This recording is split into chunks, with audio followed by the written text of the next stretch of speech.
This is Phoebe. She is 36 and a single mom with 2 boys, 2 and 5. After college, she led a student study tour to Nicaragua, where she met a handsome, charming, athletic shrimp boat fisherman. After Phoebe made several trips to Nicaragua, the fisherman came back to the States with her. The fisherman tried lots of jobs, but none of them worked. His heart was still on the sea. Sadly, he returned to Nicaragua. Now, Phoebe makes $35,000 a year, pays $900 a month for rent, $1,000 a month for daycare, and the minimum monthly payment on her credit card debt, which increases every month. She never can make ends meet. Her parents sometimes help, but they told her so about the fisherman, so they are resentful. She desperately wants financial independence. Mike is 25. He lives at home with his parents. He is a server at an upscale sushi shop. He makes good tips that he keeps in an old coffee can under his bed. He doesn't have a bank account.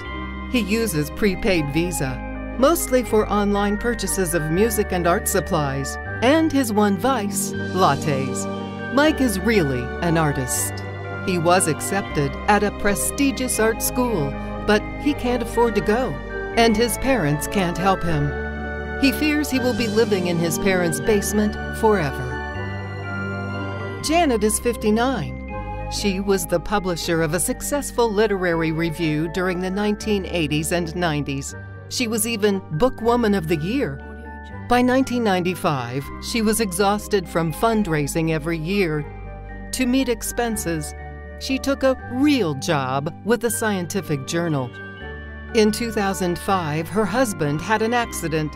Hospital bills wiped out their savings. He hasn't been able to work since. In 2010, e-mag sales surpassed print sales. Janet was made redundant. She started to freelance and began a blog. She makes enough to live on, but she is worried about retirement. This year, she learned that the retirement funds from her old job were transferred to an annuity that will cost her thousands in hidden fees. She's in a panic. She wants to move her funds without huge penalties. She feels overwhelmed. These are not avatars or game characters. These are real people with real financial worries who can be helped by playing the money game. After plugging in basic information, income, expenses, goals, the game's algorithm will create a budget with choices for Phoebe. As she gets into the game, she can learn strategies for paying off her debt.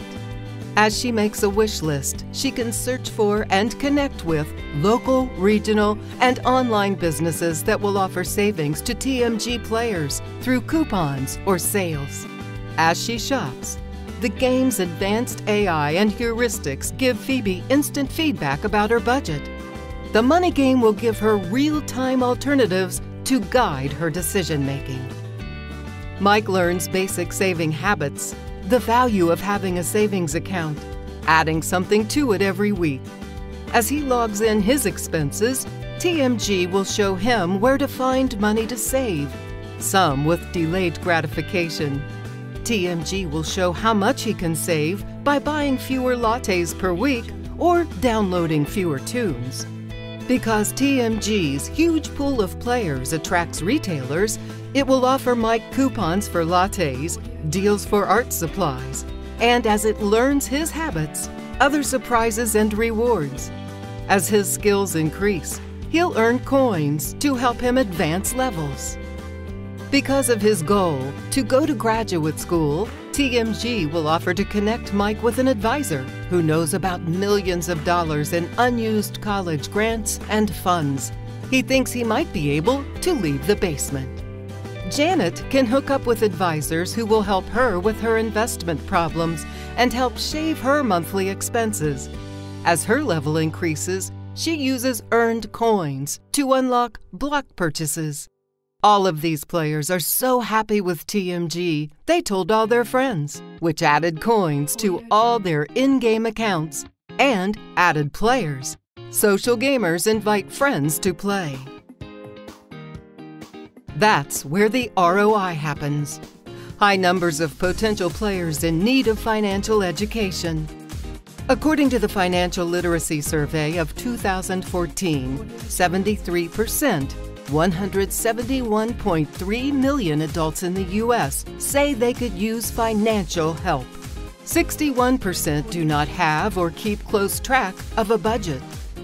76% of millennials, 62% of Gen Xers, 52% of boomers, even 45% of the silent generation failed a 2014 questionnaire on financial literacy.